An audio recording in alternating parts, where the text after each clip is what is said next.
बिस्मिल्लाहिर्रहमानिर्रहीम। आज मेरे लिए बड़ा एक खुशी का दिन है क्योंकि आज नोवा की एक किताब encyclopedia of ideas and contents related to English ऐसे पब्लिश होके मार्केट के अंदर आई है। ये किताब कई तरीक़ों से एक मुनफ़रिद किताब है और इसमें सबसे बड़ी बात ये है कि ये स्टूडेंट के लिए एक ऐसा हैंडी रिसोर्स और रिसर्च प्रोवाइड कर रही है जिसकी बुनियाद पे ना वो सिर्फ ऐसे के लिए अपने आइडियाज़ को स्ट्रेंथन कर सकते हैं, बल्कि सीएसएस की पूरी जर्नी में उन लोगों के आइडियाज़ और डेटा काफ़ी स्ट्रेंथन होना शुरू हो जाएंगे। अब ये किताब इंग्लिश ऐसे की किताब प्राइमरीली स्टूडेंट के इस पर्टिकुलर प्रॉब्लम को डील कर रही है कि कैसे स्टूडेंट के पास जब डेटा नहीं होता, रिसर्च नहीं होती, तो वो अपनी स्ट्रक्चर की तैयारी के अच्छे होने के बावजूद, लैंग्वेज के ऊपर प्रैक्टिस करने के बावजूद वीक आइडिया की बुनियाद पे एग्जामिनर को सेटिस्फाई नहीं कर पाते। इस किताब को फॉर्मुलेट करने का प्रोसीजर ये था कि हमने 27 साल के एसेस को इकट्ठा किया और उन 27 साल के एसे के ऊपर थीमेटिक एनालिसिस ऑफ फनलिंग का मेथड अडॉप्ट किया कि हमने 27 साल के टॉपिक्स को पहले डोमेन में क्लस्टर किया, हर डोमेन को उसकी डायमेंशंस में तोड़ा और हर डायमेंशन को उसके स्पेसिफिक एंगल और थीम में तोड़ा। फॉर एग्जांपल, हम लोगों ने पॉलिटिक्स और गवर्नेंस के सारे टॉपिक्स को एक जगह पे किया,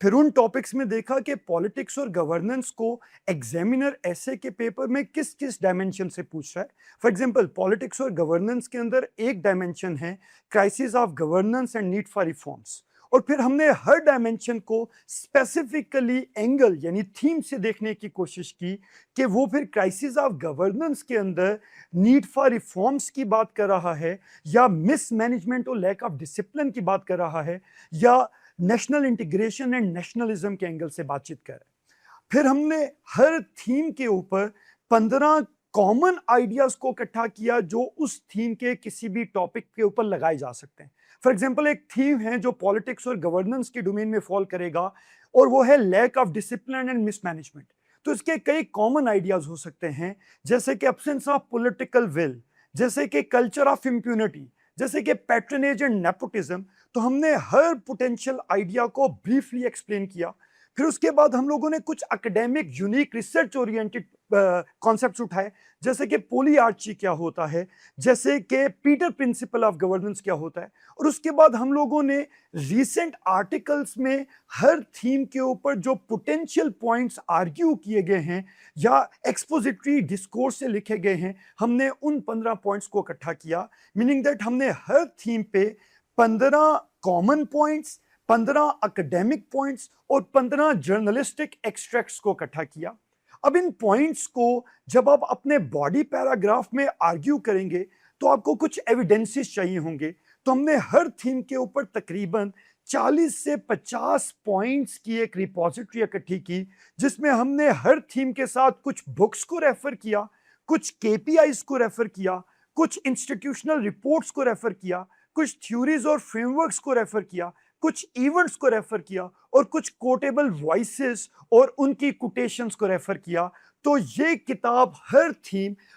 एक थीम करते हुए आपको 1 से 2 घंटे लगेंगे, लेकिन उस थीम के ऊपर जितने भी पोटेंशियल टॉपिक आ सकते हैं उनके ऊपर आप हाईली आइडिया रिच इनरिच भी हो जाएंगे, और आप उन आइडिया इनरिच होने के साथ साथ आप उसके लिए रेलिवेंट एविडेंसेस और आइडियाज भी पिक कर लेंगे। उसके साथ ही साथ हमने इस किताब में उन आइडियाज को अप्लाई करने के लिए एक टूल को यूज किया है, और वो है टेलरिंग सिस्टम, कि आप उन कॉमन आइडियाज को अपनी थीसिस स्टेटमेंट के साथ कन्वर्ज करके कैसे टॉपिक सेंटेंस बनाएंगे और उस टॉपिक सेंटेंस को इसी किताब की जो रिसर्च रिपोजिटरी है उसको उसके एविडेंस के साथ एसोसिएट करने की कोशिश करेंगे। तो ये किताब एक ऐसी हैंडी किताब है जो बच्चों की एसे के रिलेटेड सारी की सारी रिसर्च को एक जगह पे कंपाइल कर रही है। इसमें 27 इयर्स के 269 टॉपिक्स के लिए कंप्लीट डाटा प्रोवाइडेड है,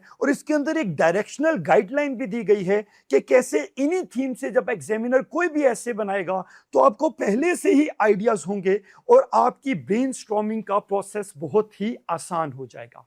हमने इस किताब की बुनियाद पे नोवा में मार्च 2026 से वर्कशॉप्स का भी आगाज कर रखा है, जिसमें हम इन आइडियाज की बुनियाद पे बच्चों को अपने आर्ग्यूमेंट और अपने आइडियाज की टेलरिंग का आर्ट सिखा रहे हैं। और आने वाला हमारा इंग्लिश पैसी के बैच में, इंग्लिश ऐसे रीइमेजिन्ड के बैच में, हम इस पर्टिकुलर वर्कशॉप को एक नेक्स्ट लेवल के ऊपर लेके जा रहे हैं। और उस नेक्स्ट लेवल के अंदर हम इस टेलरिंग के कॉन्सेप्ट को ब्रेनस्टॉर्मिंग की स्ट्रक्चर्ड मेथडोलॉजीज के साथ एसोसिएट करके बच्चों को बेस्ट आइडियाज फ्रेम करने की आर्ट सिखाएंगे। तो हर सीरियस एस्पायरेंट को मैं जरूर ये रिकमेंड करूंगा कि वो इस किताब का फायदा उठाएं और बेस्ट आइडियाज की वन प्लेस रिपोजिटरी से फायदा उठाने की कोशिश करें।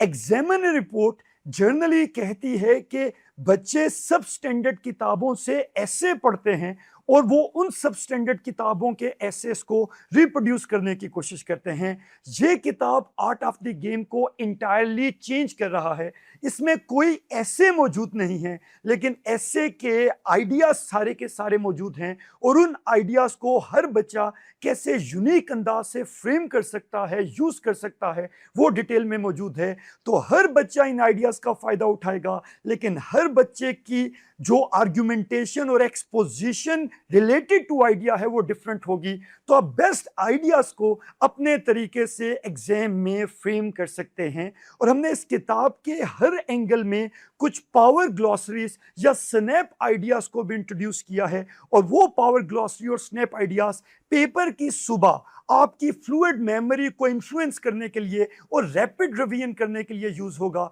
तो मैं सारे एस्पायरेंट को ये रिकमेंड करूंगा कि your job of research related to